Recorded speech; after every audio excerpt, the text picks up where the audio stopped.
Hello everybody. So now I'm gonna share what every Chinese people, every Chinese person is gonna facing in their life. Born already owing. Why success feel like repaying your life in China? It's a kind of silence many Chinese children know. Not shouting, not violence, not punishment, just silence after a field exam. Your mother still puts food on the table. Your father still asks if you're hungry. Nobody says you ruined everything. That would be almost easier. Instead, the room becomes careful. The chopsticks become quiet. The soup becomes heavier. And somehow, without anyone saying it, you understand. I did not only fail a test, I made love look expensive. That's the beginning of the story. Success is not always about ambition in China. Sometimes it feels like paying ransom for your own life. A degree is not just a degree. A job is not just a job. A house is not just a house. A government position is not just employment. They can become proof.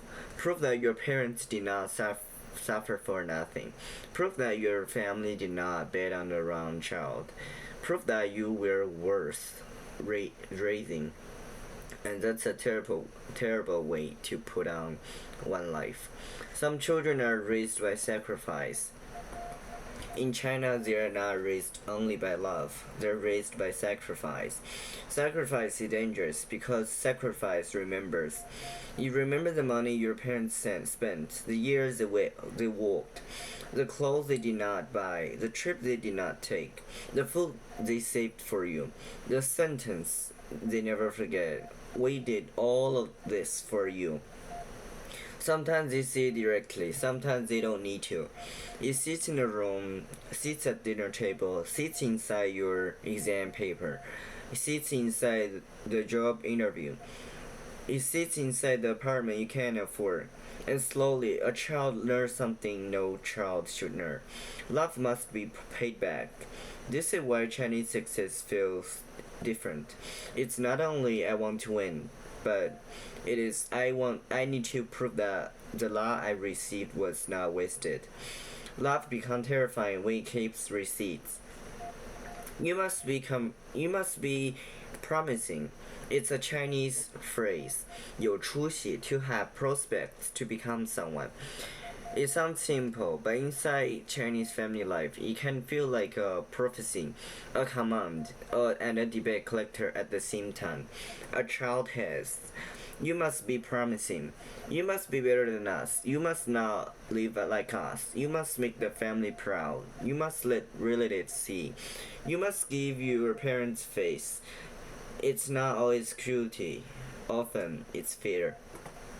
Parents who live through scarcity want stability for their children. Parents who were humiliated by society want dignity through their children. Parents who never had choices want their children to become the proof that their suffering had meaning. So they push. They call it love. The child grows up inside two sentences. We love you. Don't disappoint us. The problem is not that parents had hopes. It's when the problem is when hope becomes a debate. A child can survive pressure. What breaks the soul is love with a repayment plan. The exam is not just exam. You may think Asian parents care about grades. Everybody knows that. But that's too shallow. In China, an exam is not just an exam. It's a family weather system. One score can change the temperature of the whole house. A good score makes the house warmer. Your mother talks more, your father looks relaxed. Dinner tastes normal again. A bad score makes the air thinner. Nobody hits you, nobody needs to. The disappointment is already sitting beside you like another family member. Here's the strange part. You may not even care that much about the subject. Math, English, physics, whatever. But you care about the look on your parents' faces. You care about the sigh. You care about the sentence. Why can't you just try harder? The exam is not measuring knowledge anymore. It's measuring whether the family sacrificed producing results. A field exam can feel like a family size up up how to read it. 1 second. Apocalypse. Apocalypse.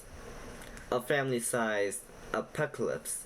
The admission letter as forgiveness. Now imagine a Chinese student gets an admission letter.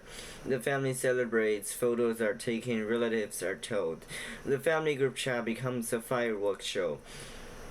They say, good child, promising, your parents finally can relax. What is really happening? The child did not only bring home a letter, he brought home evidence. Evidence that the money was not wasted, that the mother's anxiety had a shape, that the father's silence had a purpose. Evidence that the family did not lose face. Evidence that neighbors can be answered. Evidence that the child was worth raising. That's why the moment feels intense. It's not only joy, it's release. For a moment, the child is forgiven.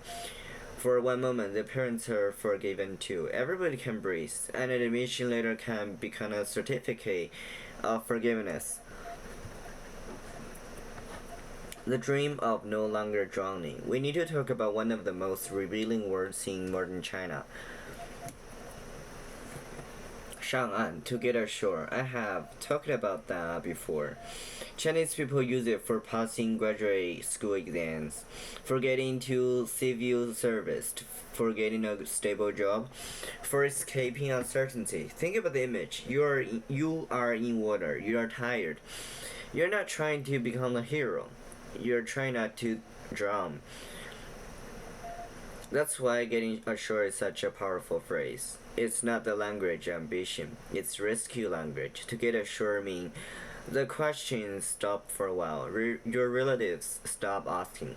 Your parents stop explaining you to other people. Your family group chat becomes proud instead of nervous. You're not saved forever. You're temporarily no longer under investigation. It's a deep truth. Getting ashore is a pause in the interrogation.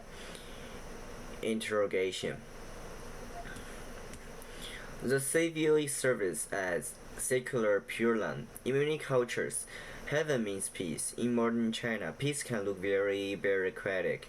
A stable position, a state affiliated. Let me confirm. Affiliated. A state affiliated job, a decent salary, insurance, predictability, respectability, a title your parents can explain at New Year dinner. This is why a government job can feel almost religious. Not because young people are boring or they don't have dreams, but because dreams are expensive. Stability becomes sacred when life is too unstable. So the civil service becomes a secular Pure Land. You pass the exam, you enter the system, you are not immortal, but at least the waves come down. The irony is funny. In Asian religion, people saw liberation from the cycle of suffering. In modern China, people seek liberation through an office with fluorescent lights and Excel sheets. In today's China, salvation doesn't always look like heaven. It looks like a government job with health insurance. The house is not a house. A house in China is not only shelter, it's not only property, it's a proof that you are no longer temporary. Without a house, you may still be living, but in many family narratives, you have not fully landed. You're floating, you're renting, you're waiting. You're not yet safe enough to marry, not stable enough to raise a child, not solid enough for your parents to stop worrying. A house say he has landed, she has a place. The problem is no longer drifting. This is why a house can become emotionally heavy. It's shelter, but also dignity, marriage qualification, family reassurance, social recognition, a small tempo against chaos. A house becomes proof that you are no longer temporary. Failure makes you hard to explain. Failure hurts in very specific way. It's really private. It leaks into the family. You feel an exam. You didn't get a good job. You can't buy a house. You're not married yet. You're not settled. Suddenly, your parents need sentences. At family gathering, they say, "Hey, still trying." The job market is difficult. She has been under a lot of pressure. Maybe next year. They're thinking about it. These are not just explanations. They are shields. Your parents protect you with excuses, and somehow the protection feels like shame because you have become difficult for them to explain. It's one of the saddest parts of Chinese family life. Sometimes you don't feel like a person who failed. You feel like a problem your parents must translate into polite language.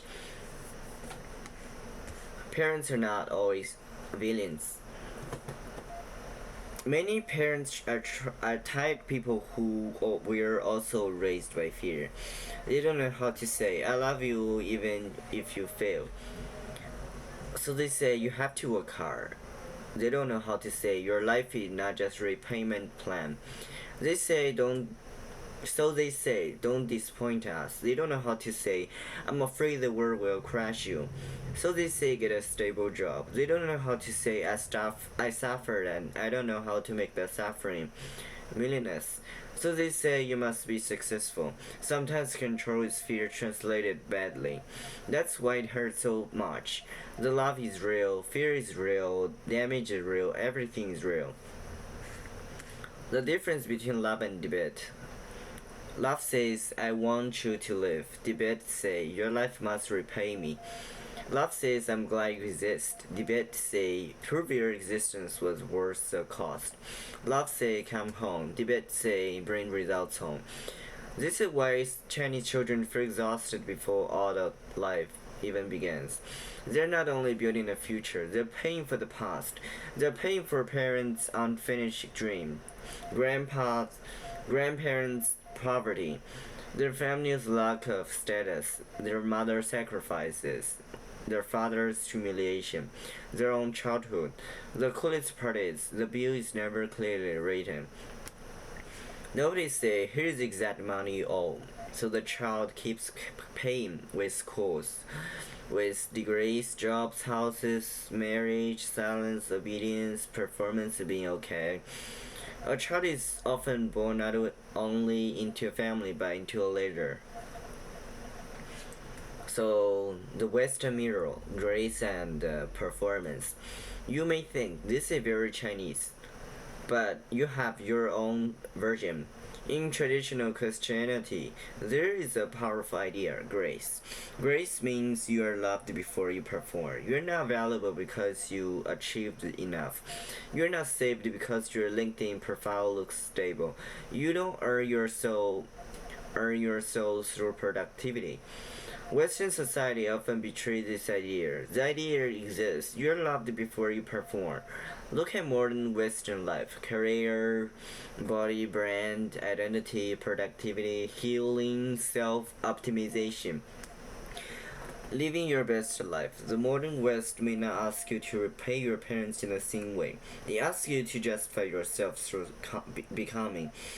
Become successful, attractive, healed, authentic, impressive. Become your best self. China say, "Prove you're worth the sacrifice." And the modern West say, "Prove you become the best self." It's a thin outer. Grace says, you're loved before you perform. Performance culture say, "Perform first, then maybe you can brace." Why this is not just about success. It's not about Chinese people being too obsessed with success. It's about deeper human question. What happens when a society can give people unconditional worth? What happens when family loves become tied to performance? What happens when success becomes the only language a child has for saying, "Please forgive me, please be proud of me, please don't regret me. Please don't look at me like I wasted your life." That's why success becomes spiritual, not because it brings pleasure, but because it brings temporary absolution. In China, success feels less like happiness and more like relief. Not I'm free, but for now I'm not guilty. Success is not just a dream of being admired, it's a dream of being forgiven. The tragedy is not people want success. Success matters, stability matters. A degree can open doors, a job can protect you, a house can give shelter. Making your parents proud can be beautiful. The tragedy begins when success is asked to answer a question you can't answer. Was I worth loving? It's too much wait for a diploma, too much wait for a job offer, too much wait for a house. For a child, a certificate can prove you passed the exam. It can prove you deserve to be born. A job can give you income. It can redeem your childhood. A house can give you shelter. It can become heaven.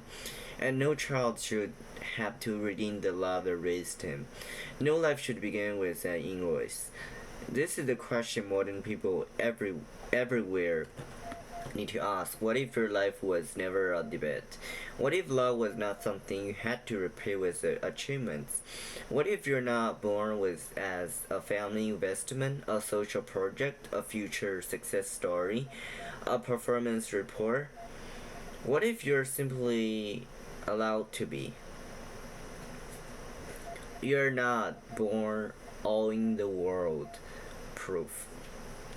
That's a very heavy topic and content for every Chinese. So, well, I don't. I'm not in the mood to share my personal stories and the life that I used to live back in China. But I hope you can understand the content. Maybe one day I will share my personal stories. Thank you so much.